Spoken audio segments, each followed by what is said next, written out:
नमस्कार, मैं हूं आपके साथ नशरूर शर्मा और आप देख रहे हैं हिंदी खबर। बड़ी बहस में आपका बहुत बहुत स्वागत है। आज इस मंच पर चर्चा करेंगे पश्चिम बंगाल की। पश्चिम बंगाल में ममता बनर्जी की पार्टी टीएमसी टूट की कगार पर अब पहुंच गई है। 20 बागी सांसदों ने एनडीए में शामिल होने की इच्छा जताई है। जब ममता दिल्ली में इंडिया गठबंधन की मीटिंग कर रही थी, उसी वक्त उनके सांसद बीजेपी नेताओं से मिल रहे थे। काकोली घोष, दस्तीदार के नेतृत्व में शताब्दी रॉय, प्रसून बनर्जी, जगदीश बसूनिया समेत 10 सांसद बीजेपी नेता भूपेंद्र यादव के घर पहुंचे थे। इन सांसदों ने स्पीकर ओम बिरला को चिट्ठी लिखकर अलग गुट बनाने का प्रस्ताव भी दिया है। आपको यह भी बता दें कि बंगाल विधानसभा में हार के बाद से टीएमसी में असंतोष की लहर दौड़ पड़ी है। अब लोकसभा में ही बगावत खुलकर सामने आ गई है। सूत्रों की माने तो 28 में से 20 सांसद ममता से नाराज हैं। कुल मिलाकर ममता बनर्जी के लिए ये अब तक का सबसे बड़ा सियासी झटका है। एक तरफ वो दिल्ली में विपक्षी एकता की बात कर रही है, दूसरी तरफ उनकी पार्टी, जो उनकी खुद की पार्टी है, वो ही इस तरह बिखरती हुई नजर आ रही है। और ऐसे में जो मुख्य सवाल है वो ये, क्या दीदी अपनी पार्टी को बचा पाएंगी? अब आगे बंगाल की सियासत में आखिर क्या होगा, चर्चा शुरू करेंगे। लेकिन उससे पहले ये 3 तस्वीरें आपके सामने हैं और इसी को लेकर इस समय चर्चा बहुत तेज है। और इस बीच क्या कुछ कहा गया है, पहले वो भी आपको सुनवाते, उस पर चर्चा की शुरुआत करते हैं।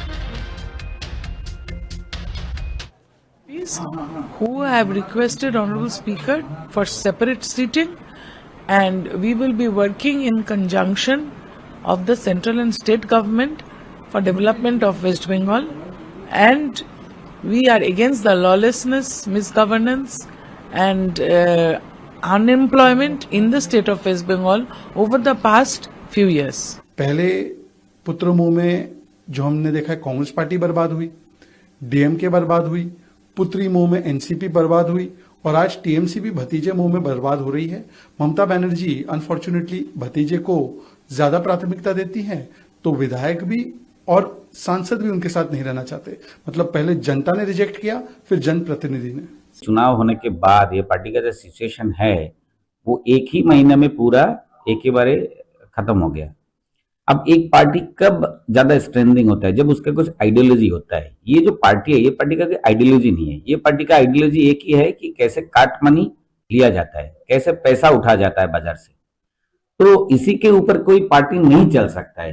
फिर भाई सब आप एकदम पूरा ममता और भतीजा अभिषेक बनर्जी जो है, इनसे सब अलग अलग होकर आप अपने जीवन बचाने के लिए ये लोग कोशिश कर रहे हैं। बीजेपी जिसके साथ जाती है या जिस राज्य में जाती है, वहाँ उसका पूरा तंत्र जाता है, षड्यंत्र जाता है, तंत्र जाता है, ईडी जाती है, सीबीआई जाती है, सब जाता है। तब टूट हो गई तो हो गई, उसको मानना ही पड़ेगा। उसमें तो कोई शक सुबह है ही नहीं। अब तो ये पार्टी गई, इसके मतलब कि बिल्कुल रेत पर इन्होंने महल खड़ा किया था। तो चलिए चर्चा की शुरुआत कर लेते हैं। हमारे से हमारे तमाम खास मेहमान जुड़ गए, जैसे कि आपको नजर भी आ रहे हैं स्क्रीन पर। तारुफ आपका करा दूं, टीएमसी नेता मोहम्मद एहतशामुल हक सर, आपका बहुत बहुत स्वागत। बीजेपी प्रवक्ता हैं कुशाल पांडे, जो कि थोड़ी देर में हमारे साथ जुड़ेंगे। ओम प्रकाश जायसवाल कांग्रेस प्रवक्ता हैं, सर आपका बहुत बहुत स्वागत। आलोक पांडे राजनीतिक विश्लेषक के तौर पर हमारे जुड़ गए, सर आपका भी बहुत बहुत स्वागत। तो शुरुआत एहतशामुल जी मैं आपके साथ ही कर रही हूँ। क्या हो रहा है? बीजेपी तो कह रही है कि पहले जनता ने आपको रिजेक्ट किया, अब जनप्रतिनिधि भी आपको रिजेक्ट कर रहे हैं, क्या मसला है? बिल्कुल सही नीतू जी, ये स्पष्ट रूप से जो भी कह रहे हैं बिल्कुल सही है। कि पहले हमें जनता ने जनादेश से वंचित रखा और समझ लिए अभी जनप्रतिनिधि भी समझ लिए हमारी पार्टी को छोड़ के जा रही है। बिल्कुल स्पष्ट है। कहीं न कहीं हम समझते हैं कि जो परिस्थिति है तृणमूल कांग्रेस में आई है, इसको बैलेंस करके रखना, संभाल करके रखना मुश्किल ही नहीं, नामुमकिन है। इसलिए देखिए, आज 58 विधायक साथ छोड़ के गए, उसके बाद साथ साथ आप देखेंगे कल 20 एमपी भी हम लोगों का हाथ से मतलब निकल गया, छोड़ के चले गए। तो उसकी वजह है सिर्फ और सिर्फ समझ लिए कि जिस हिसाब से हम शहजाद पूनावाला जी का हम सुन रहे थे कि वाकई में कि ये भतीजे के मुंह पे वजह करके आज इतनी बड़ी समझ लिए पार्टी को परिस्थितियों का सामना करना पड़ रहा है। अगर मोह वाली बात नहीं होती, आज अगर अभिषेक बनर्जी को अगर कुछ दिनों के लिए पार्टी से अगर साइड कर दिया जाता तो आज जितने भी लोग से छोड़ के जा रहे हैं वो छोड़ के नहीं जाते। उसकी वजह क्या है कि दीदी भी कहीं न कहीं समझ लिए, बहुत सी समझ लिए कि अहंकार में डूबी हुई थी, और अभिषेक बनर्जी तो खैर पार्टी को समझ लिए पूरे तौर पर बर्बाद कर दिया। उसका जीता जागता आपने सबूत देखा जो अभी लोगों के बीच में है। अरे जनता जनादेश दिया है भारतीय जनता पार्टी को, तो हमें एक्सेप्ट करना होगा, हमें विपक्ष में रहना होगा, लेकिन हर टाइम में पक्ष में रहना ये हमें समझ में नहीं आता है। जनता आज उन्हें मौका दिया, हमारी कुछ खराबी होगी इस वजह से जनता ने हम विपक्ष में बैठाया, लेकिन हमारे जितने भी लोग थे वो एक बात लेकर करके समझ लिए, जिस हिसाब से 6 तारीख को दीदी ने कालीघाट में के आवास में तमाम जो नवनिर्वाचित विधायक थे उनको बुलाया, उसी दिन उन लोगों को डांट भी दी और उनको दबे लफ्जों में कहे कि भाई तुम लोग अप्रिशिएट हो करो कि तुमको अभिषेक बनर्जी ने जिताया है। तो उसमें बहुत से लोग जो है बहुत वहीं से समझ लिए टूट का कगार पड़ा है नीतू जी, और आपके सामने भी दिख रहा है।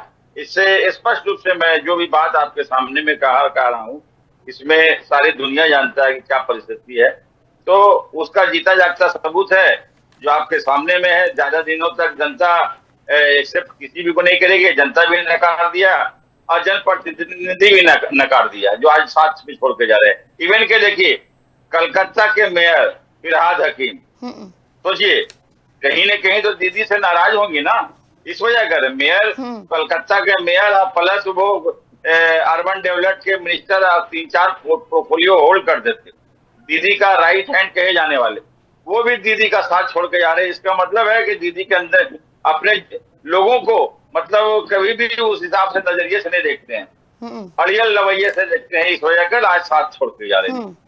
बिल्कुल, और आज तभी ये स्थिति, और मुझे दाद देनी पड़ेगी बड़ा ही कहीं कि दूध का दूध सारा का जो है दूध का दूध पानी का पानी अपने पूरे जवाब में आपने कर दिया। क्या कुछ टीएमसी की स्थिति इस समय बनी, सीधे तौर पर अभिषेक बनर्जी को इसके लिए जो है जिम्मेदार ठहराया जाए, क्योंकि जिस तरीके का रवैया उनकी ओर से अपनाया गया वो नेताओं को पसंद नहीं आया, और पार्टी में अगर सबको एकजुट रखना है तो जरूरी है कि सभी को सम्मान दिया जाए, सबकी बात सुनी जाए।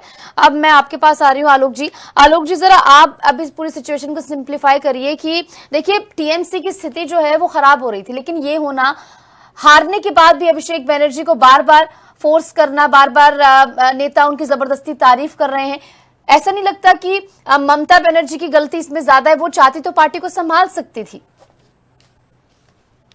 देखिए, अब ममता बनर्जी तो इतिहास का हिस्सा होती जा रही है। अब उनके पास एक ही रास्ता है, जैसा कि इंडिया अलायंस से उन्हें थोड़ा सा कंसेंट मिली है, मुझे ऐसा लगता है कि क्या वो कांग्रेस में जाकर के अपना भविष्य संवारेंगी, ये वाली बात ज्यादा। टीएमसी तो उनकी खत्म हो गई। अभी जो हमारे हक साहब कह रहे थे, मुझे नहीं पता कि कौन से गुट में है ये बागी गुट वाले, क्योंकि ये जो हक साहब कह रहे हैं टीएमसी के नेता है, लेकिन टीएमसी की इतनी सच्चाई जब आप टीएमसी के नेता कहता है तो उसके ऊपर थोड़ा सा प्रश्न लगता है कि क्या वो बागी गुट का समर्थन कर रहे हैं। बिल्कुल, तो टीएमसी में दो पार्ट है, तो ममता दीदी वाले ये है या जो बागी गुट है टीएमसी का, उसका कर रहे हैं। लेकिन सच ये है कि ताश के पत्ते की तरह जो ममता बनर्जी की पार्टी उनके हाथ से निकल गई है, और मुझे लगता है कि इससे सबसे बड़ा जो राजनीतिक फायदा है वो कांग्रेस को मिलने वाला भारत की राजनीति पे। अब विपक्ष को ये गुमान खत्म हो जाएगा जो क्षेत्रीय दल है कि वो बगैर कांग्रेस के भारतीय जनता पार्टी को हरा सकते हैं। तो बीजेपी के बाद अगर हार में जीत किसी को मिली है, हार में अगर किसी को मुनाफा मिला है, तो वो सबसे बड़ा मुनाफा कांग्रेस को है। और आपको, मुझे ऐसा लगता है कि ये हिंदी खबरों में मैं बात भविष्यवाणी की तरह कह रहा हूं कि ये कोई बड़ी बात ना हो कि ममता बनर्जी घर वापसी करते मिले। ममता बनर्जी कांग्रेस में वापसी करते हुए भी दिख सकती हैं।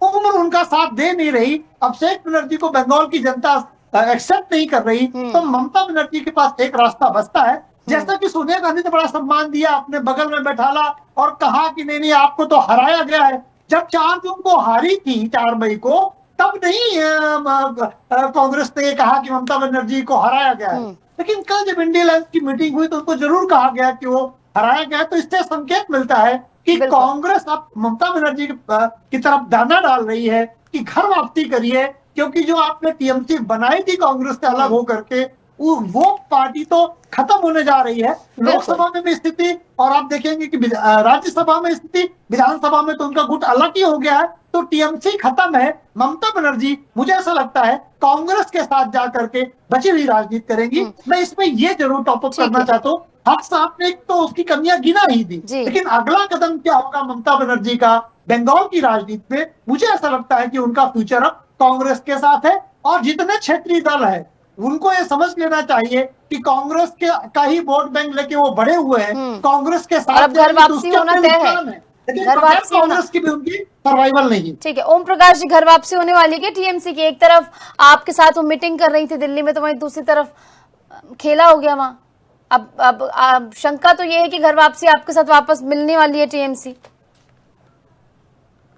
नहीं नहीं, ऐसा कोई बात नहीं है। और ये सब जो हो रहा है ये टीएमसी का आंतरिक मामला है, ये टीएमसी का आंतरिक मामला है। और ये जो हो रहा है सही मानों में अगर कहिए तो ये टीएमसी और ममता बनर्जी जी का ये हम और घमंड जो था वो आज चूर चूर और तार तार हो गया है। उफ। अगर हम और घमंड अगर ममता बनर्जी का नहीं होता है आज, तो आज ऐसा गति अब नहीं होता। इसी को आप नाम देते हैं डेमोक्रेसी, कि हम एक दूसरे के बारे में बोल सकते हैं, खुले विचार रख सकते हैं, एक दूसरे की जो है उनकी गलतियां भी गिना सकते हैं। नहीं देखिए, कमियां गिनाने लगेंगे तब बहुत देर हो जाएगा। अरे आपको तो मालूम होगा ना, आपको तो मालूम होगा कि 2011 में टीएमसी को लाने वाला कांग्रेस पार्टी है। कांग्रेस पार्टी सर खुश तो बहुत होंगे ना सर इंडी गठबंधन में। सर सुनिए तो सही, ओम प्रकाश जी, इंडी गठबंधन के नेतृत्व को लेकर ममता बनर्जी के समर्थक क्या कह रहे थे कि राहुल गांधी नहीं संभाल पा रहे हैं तो हमें दे दीजिए। अब इस पर आपके पास कड़ा जवाब है देने को कि आप तो वापस खुद ही हमारे साथ आ रही हैं। कौन बोला कि राहुल गांधी नहीं संभाल पा रहे हैं? खुद ममता जी के समर्थक बोले। राहुल गांधी तो आज पूरा इंडिया जोड़ को लेकर के पूरे भारत में आंदोलन कर रहे हैं। आम जनता के भलाई के लिए आंदोलन कर रहे हैं, रास्ते पर उतर करके आंदोलन कर रहे हैं। राहुल गांधी जी का नाम है राहुल गांधी, जो विरोधी दल के। अब कौन यह बोल दिया कि राहुल गांधी को नहीं मान रहा कोई? ऐसा क्या बात है? ये तो आप ही बोले ना, टीएमसी के समर्थक बोले। ठीक है कुशाल जी, अब आप समझाइए। इससे हमको कुछ लेना देना नहीं है। टीएमसी का अपना घरेलू मामला वो अपना समझे। अरे गठबंधन में तो साथ है ना, तो आपसे भी तो जोड़कर देखा जाएगा ना। खैर छोड़िए, खैर ठीक है, आप उससे किनारा कर रहे हैं तो कोई बात नहीं। कुशाल जी, इसे कांग्रेस की हार में जीत के तौर पर देखा जा रहा है, बीजेपी के लिए किस तरीके से देखा जाए इसे?